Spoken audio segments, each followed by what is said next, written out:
An earthquake and a hurricane may have delayed this day, but this is a day that would not be denied. For this day, we celebrate Dr. Martin Luther King Jr.'s return to the National Mall. In this place, he will stand for all time.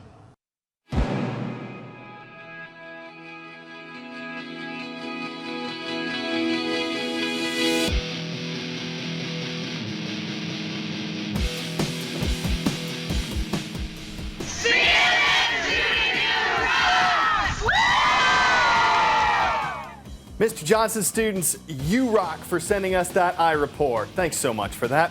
Hello, everyone. My name is Carl Azus. This is CNN Student News. First up today, we're going to Washington, D.C. and the event where President Obama was speaking. The dedication of the National Memorial for Civil Rights leader Dr. Martin Luther King Jr.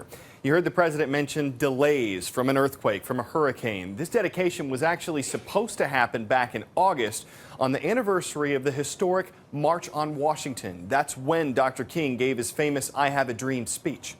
During yesterday's ceremony, President Obama talked about how Americans today can draw inspiration from King's work and how, quote, we can't be discouraged by what is, we've got to keep pushing for what ought to be. The dedication included musical performances and speeches by a wide range of people, from Dr. King's children to other leaders in the civil rights movement.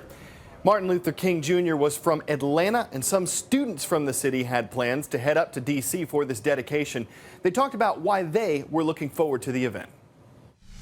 I'm excited because not only will I be able to get to meet certain civil rights activists, but I will be able to stand and see everything that Dr. Martin Luther King worked for.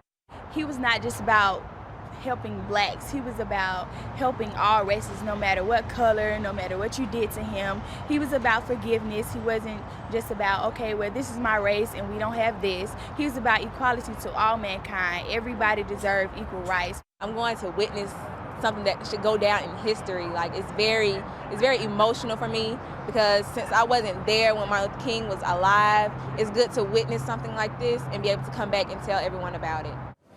The Occupy Wall Street movement seems to be going global. These protests started several weeks ago in New York. Different people who are involved say they're protesting against a lot of different things, but anger at the U.S. financial industry has been a consistent theme with these. Well, the protests have spread to other cities in America, now to other cities worldwide. Rome, Berlin, London, Hong Kong. People all over talking about how the world's financial problems have hit them.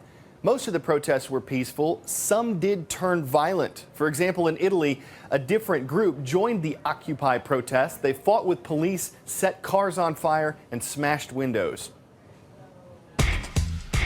Today's shout-out goes out to Mr. Krieger's social studies classes at Morgan Township School in Malden, Indiana. On what continent will you find the capital cities of Kampala and Kinshasa? You know what to do. Is it Europe, Asia, Africa, or South America? You've got 3 seconds. Go!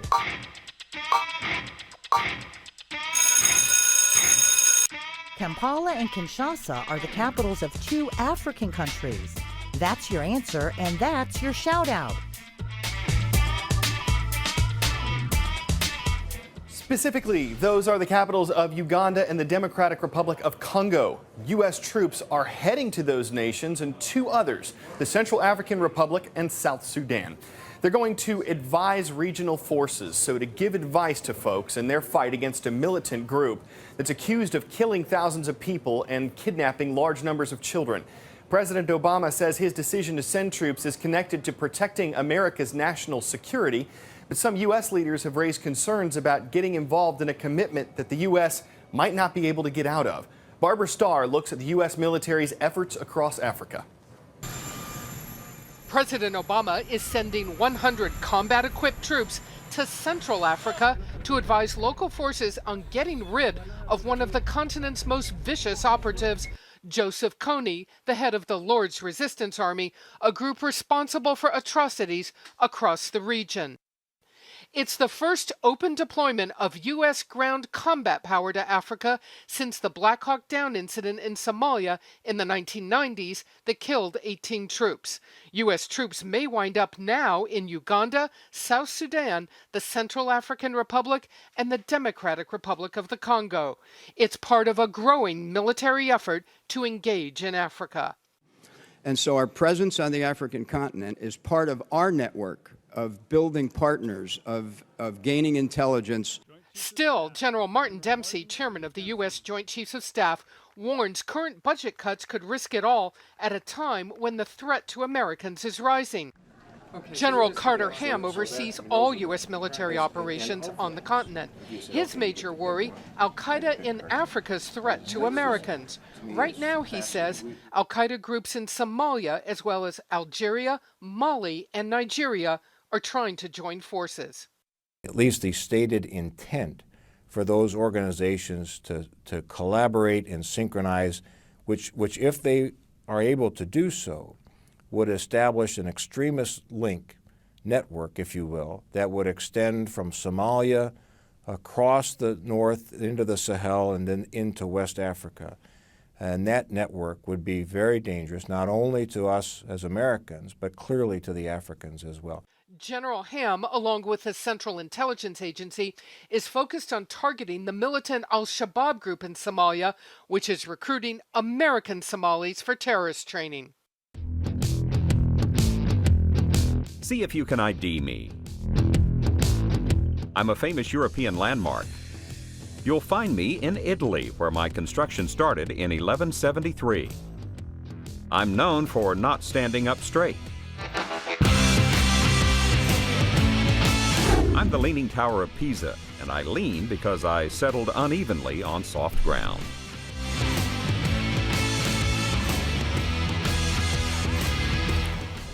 Concern about soft ground is why some engineers are looking into another famous tower's tilt.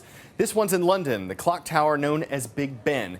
The lean isn't nearly as noticeable as the one you'll see at the Leaning Tower of Pisa. In fact, some people weren't sure if Big Ben was leaning at all.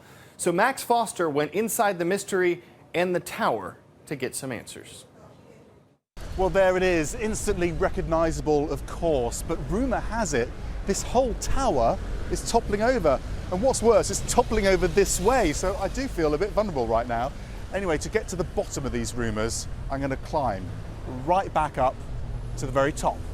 The first thing to say is we've just climbed 334 steps, and yes, I am feeling it.